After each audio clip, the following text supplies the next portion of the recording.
जय गुरुदेव, जय माता जी, जय गायत्री माता। गायत्री माता, गुरुदेव और माता जी की सूक्ष्म उपस्थिति में प्रणव पांड्या जी ने गुरु गीता में लिखा है, सहस्त्रदल कमल पर सद्गुरु की दिव्य मूर्ति का ध्यान।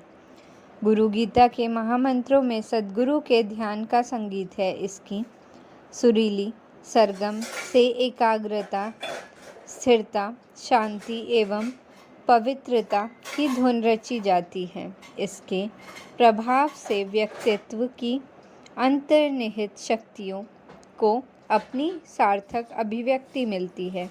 शिष्य साधक ज्यों-ज्यों अपने सद्गुरु के ध्यान में डूबता है, त्यों-त्यों उसकी भाव चेतना गुरु प्रेम में भीगती जाती है। वह अपने प्यारे सद्गुरु के रंग में रंगता चला जाता है। यह अनुभूति ऐसी है जिसे केवल पाने वाला अनुभव करता है।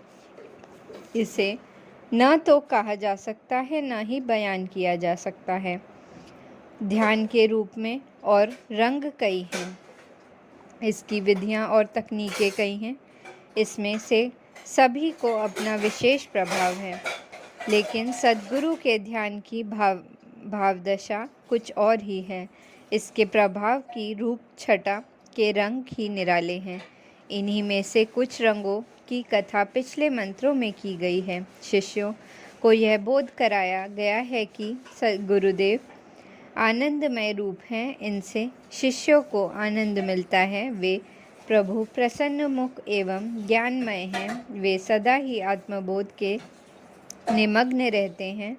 योगीजन सदा उनकी स्तुति करते हैं। संसार रोग के एकमात्र वैद्य उन गुरुदेव की स्तुति मैं करता हूँ। उन गुरुदेव को मेरा नित्य नमन है, जिनकी भाव चेतना में उत्पत्ति, स्थिति, ध्वंस, निग्रह एवं अनुग्रह का सिलसिला सदा चलता रहता है। इसी समर्पण भरी भक्ति से अपने कमल में गुरुदेव का स्मरण ध्यान करना चाहिए। ध्यान की इस भाव भरी प्रक्रिया को आगे बढ़ाते हुए भगवान सदाशिव पराम्बा माँ भगवत भवानी से कहते हैं, गुरुदेव से अधिक कुछ नहीं है। गुरुदेव से कुछ अधिक है ही नहीं। गुरुदेव से अधिक कुछ नहीं है।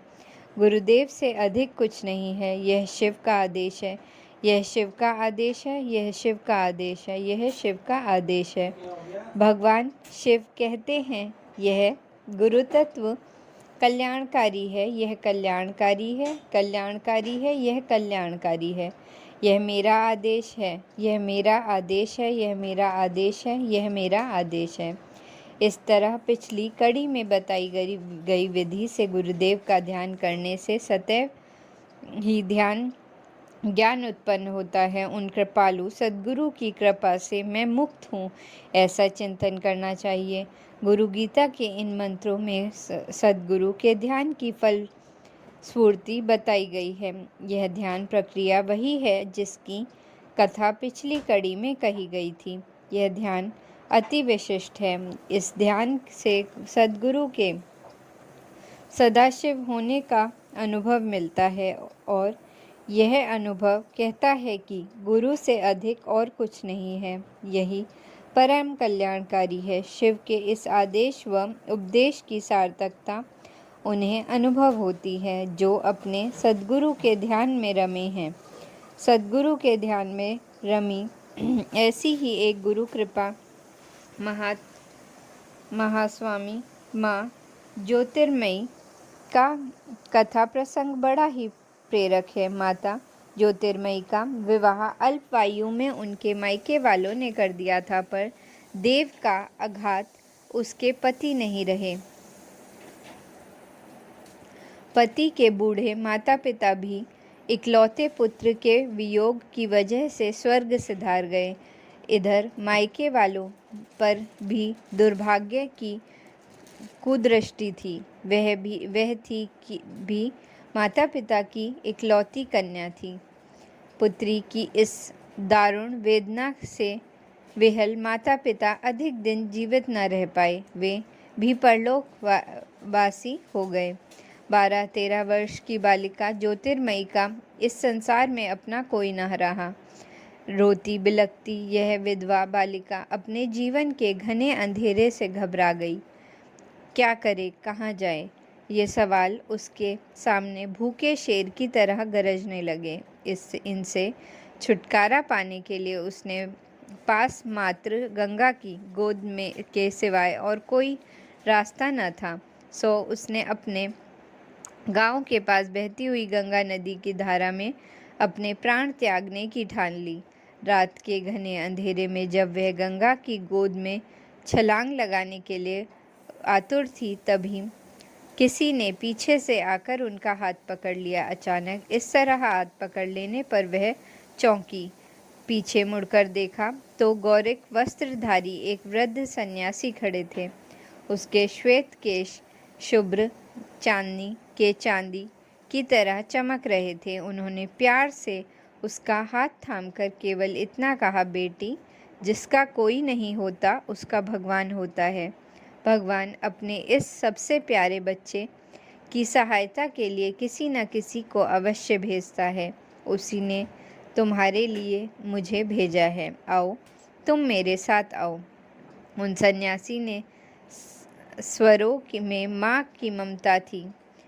बालिका ज्योतिर्मयी ने उन पर सहज विश्वास कर लिया। वहीं उनके गुरु हो गए और भरोसा, गुरु का ध्यान ही उसका धर्म बन गया। इसी धर्म के निर्वाह में उसके दिवस रात्रि बीतने लगे। प्रातः स्नान आदि नित्य कर्मों से निमटकर वह सद्गुरु के ध्यान में खो जाती। कमल पर गुरुदेव की भव्य मूर्ति का ध्यान, यही उसकी साधना थी।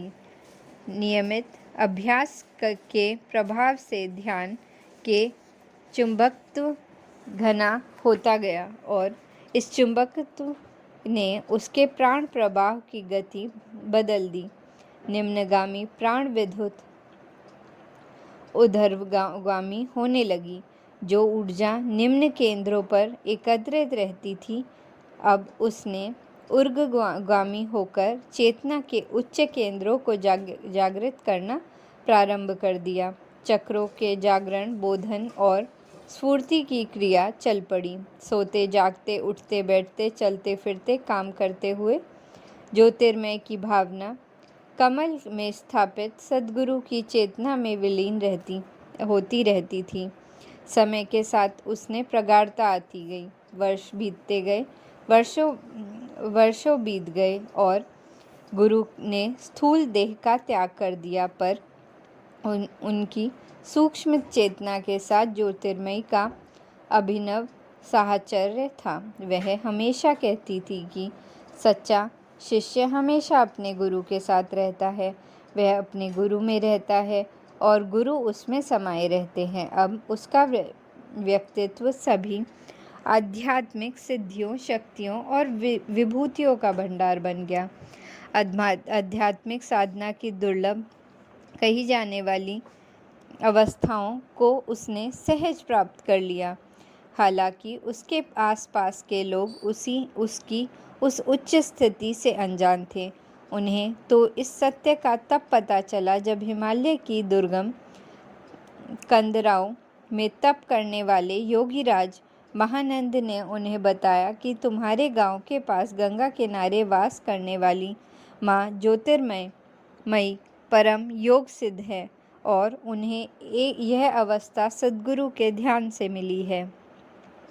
इस सच को सुनकर सभी कह उठे, सद्गुरु की महिमा अनंत है। इस अनंत महिमा के अनंत विस्तार का अगला आयाम अग्र प्रकार है। जय गुरुदेव, जय माता जी।